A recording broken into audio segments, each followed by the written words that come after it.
Shalom, selamat pagi Bapak Ibu, saudaraku yang terkasih.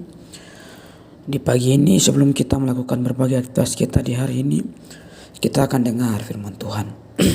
Sebelumnya mari kita berdoa. Bapa, dalam nama Tuhan Yesus Kristus, kami mengucap syukur pagi ini kami boleh ada itu semua karena Tuhan. Terima kasih buat pertolongan, penyertaan Tuhan sepanjang malam ini buat kami. Bapa di sorga, sebelum kami melakukan berbagai aktivitas di hari ini, kami datang kepada Tuhan, memohon petunjuk-Mu melalui firman-Mu Tuhan Yesus. Kami berdoa sebelum kami mendengar firman-Mu, kiranya Tuhan Yesus yang menolong kami, supaya kami bisa mengerti akan kebenaran firman-Mu. Dalam nama Yesus Tuhan, kami berdoa dan kami siap merenungkan firman-Mu di pagi ini. Haleluya, amin. Saudara-saudara yang terkasih, di pagi ini kita akan mendengar firman Tuhan yang terambil dalam kitab Pengkhotbah pasal yang ke-9 ayat yang ke-12.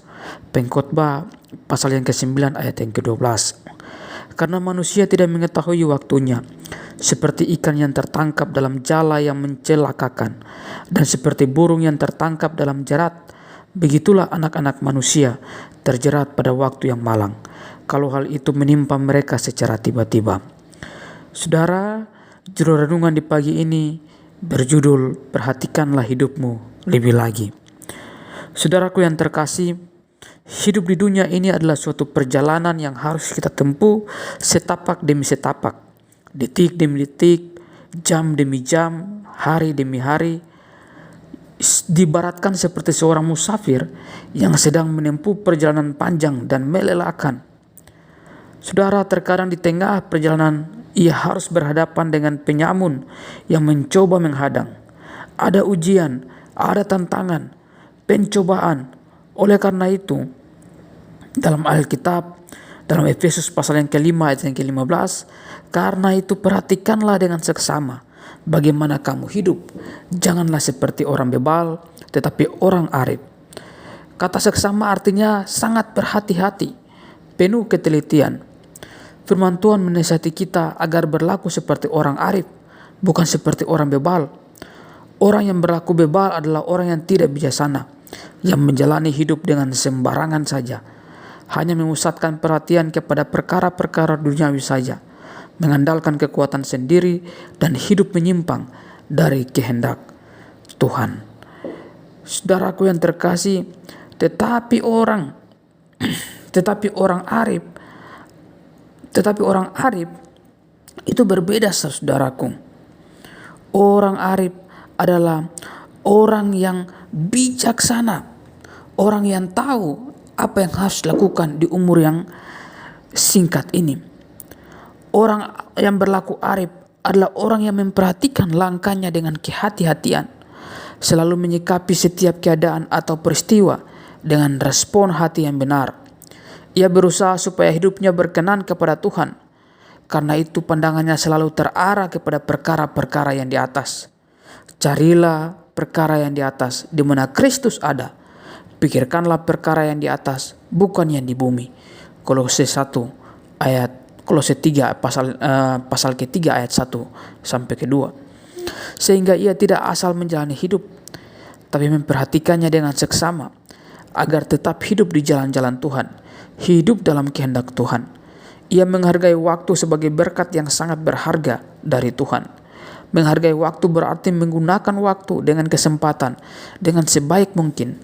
Mengapa kita harus menggunakan waktu dengan sebaik mungkin? Alkitab berkata, karena hari-hari ini adalah hari-hari yang jahat. Saudaraku yang terkasih, tinggal beberapa bulan lagi kita akan mengakhiri tahun yang 2021 ini. Karena itu kita harus berhati-hati dalam hidup ini. Saudara, ada banyak kesempatan yang masih Tuhan berikan bagi kita semuanya. Karena itu kita harus memaknai hidup ini dengan sebaik-baiknya. Saudara yang terkasih dalam Tuhan kita Yesus Kristus, jika Tuhan masih memberi kita kesempatan untuk menatap hari esok, ini adalah waktu yang tepat untuk kita berlaku bijak, tidak lagi berlaku bebal. Kita mau berhati-hati dalam menjalani hidup ini. Kita mau melihat lagi hidup ini lebih lagi. karena ini adalah sesuatu yang penting dalam hidup ini. Saudara, biarlah menjalani hari ini dan hari-hari yang ke depan kita terus bijak dan terus berlaku setia, berhati-hati. Tuhan Yesus memberkati kita. Dimanapun saudara berada dan mendengar renungan ini, Tuhan memberkati saudara. Mari kita berdoa. Bapa, dalam nama Yesus, kami bersyukur dan berterima kasih pagi ini kami sudah mendengar firman Tuhan. Untuk kami melihat hidup ini lebih lagi. Kami harus bijaksana dan berhati-hati, tidak sama seperti orang bebal. Karena itu Tuhan, kami memohon petunjuk Tuhan. Kami memohon kekuatan daripada Tuhan. Roh kebijaksanaan Tuhan berikan bagi kami, supaya kami bijaksana dalam hidup ini. Ampuni kami kalau banyak waktu yang kami buang sia-sia. Tapi ajar kami, supaya kami hidup untuk mengasihi Tuhan. Terima kasih aktivitas kami hari ini. Dimanapun kami berada dalam aktivitas pelayanan kami, pekerjaan kami, Tuhan yang menyertai kami, Tuhan yang menolong kami. Dan semua pergumulan kami taruh dalam tangan Tuhan. Karena kami tahu bahwa Tuhan menjawab setiap doa kami sesuai dengan waktu-Mu. Terima kasih Tuhan Yesus. Kami berdoa dan kami siap melangkah di hari ini dengan berlandaskan renungan yang kami sudah dengar di pagi ini. Dalam nama Tuhan Yesus Kristus kami berdoa. Haleluya. Amin. Tuhan Yesus memberkati kita semua. Selamat beraktivitas di hari ini.